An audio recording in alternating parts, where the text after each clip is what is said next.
Shalom to the nation of Israel. This is Barzal coming in the spirit and power of Yahweh Bahashem Yahushai Bahashem Racha Kodash.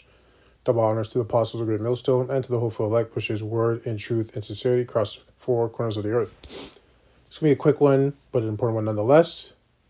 It's about keeping your balance. Right? Because in this walk that we're in, right, the hopeful elect, as you continue on your journey, on your walk, on your path, right, in the straight gate, as you continue, things are going to get more difficult. They're getting more difficult, and more things are going to be added upon the weight that you're carrying, your cross that you are bearing, right?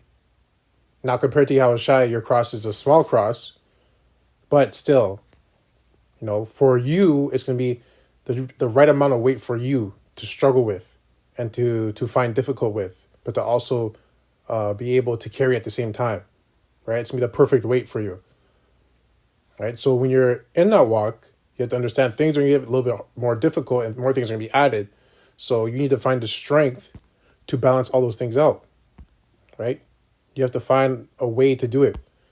And if you try to find a way to do it, Yahweh B'Hashem Yoshai will show you a way to do it.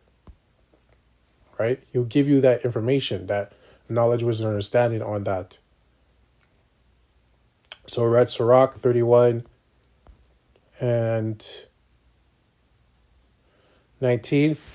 A very little is sufficient for a man well nurtured, right? So you're a man well nurtured, right? You have understanding. You've been nurtured correctly. You know how to use things. Like, for example, if you're out in the wilderness, let's say you're a man that's lived in the wilderness for years, right? He's been going on hunting trips with his dad, and he knows how to live in the wilderness. He knows how to start up fires. He knows how to hunt. He knows how to find shelter. Things like that. Over a man who's been living in the city his whole life, right? The nurturing of the man in the city is not well for him when it comes to real life scenarios, right? When you actually have to hunt and find shelter, if you happen to be finding himself in the wilderness, right? So he's not well nurtured, right? So when it says, I find it again, it says very little sufficient for a man well nurtured. So a man well nurtured can do a lot with something very small. So that guy in the city is not going to last long. Let's say he came with food. He came with like 2 bags full of food, like gym bags full of food. The guy that's prone to living in the wilderness will know how to make that food last, right? Because he's probably used to being without food for a while. He knows how to fast. He doesn't have, he has more control over himself, right? The man in the city doesn't have that control. So that food that he has, that's the 2 bagfuls of the 2 gym bags full of food, that's probably gonna last like 2 days. He's gonna go through it, or maybe 3 days. He's gonna go through it very quickly, right? Because he's not well nurtured. He's not taught correctly on how to conduct himself in these situations, right? So a very little is sufficient for a man well nurtured. So like in this truth, things are gonna get more difficult, but because Yahweh Shem Yoshai is nurturing you the correct way, you should know how to deal with that situation, right? So that's one example. For another example is you might not have a lot of things, right? Maybe you don't have a lot of money right now. Maybe you don't have a lot of clothes. Maybe you don't have a lot of pairs of shoes. Maybe some of your shoes are starting to break. Whatever the case may be, right? The small things that he gives you, there's a way. You should know a way to make that work. He purposely puts you in situations with you when you don't have much, right? And it's to see what you're gonna do, right? But you're in that situation for a reason, right? And with those things that there's an old saying that when the cards are dealt, if you're dealt a bad hand, you have to turn that bad hand and use it to the best way you can, right? Because you're not always gonna get a good hand, right? You're not always gonna get a royal flush.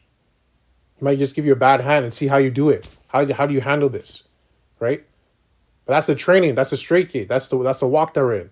And every man's going to go through their own version to their own level of that. But it's all going to be tailored for that person specifically.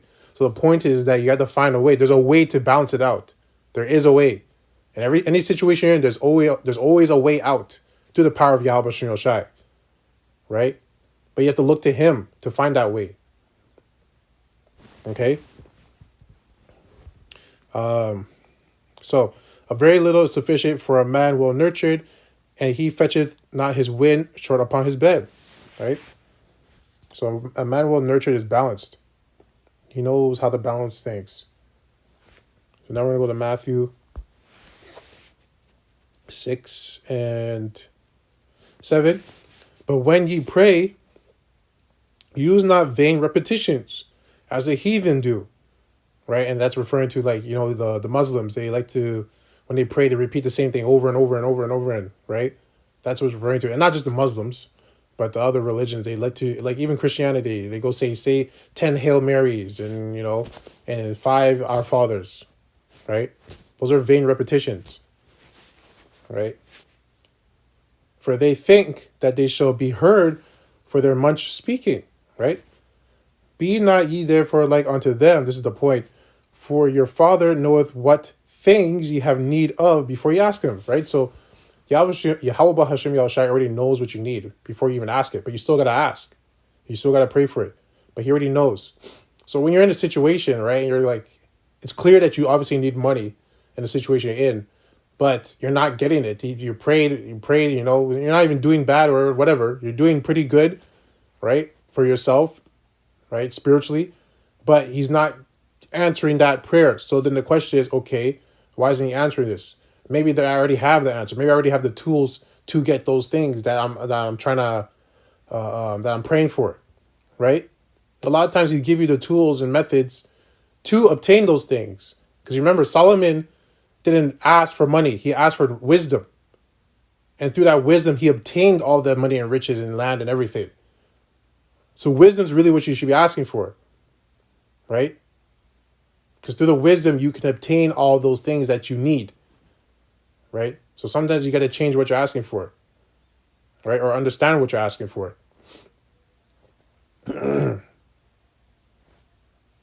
Okay, so that was it on that one. So now we're going to go to Proverbs 11 and 1. A false balance is the abomination to the Lord, but a just weight is his delight, right?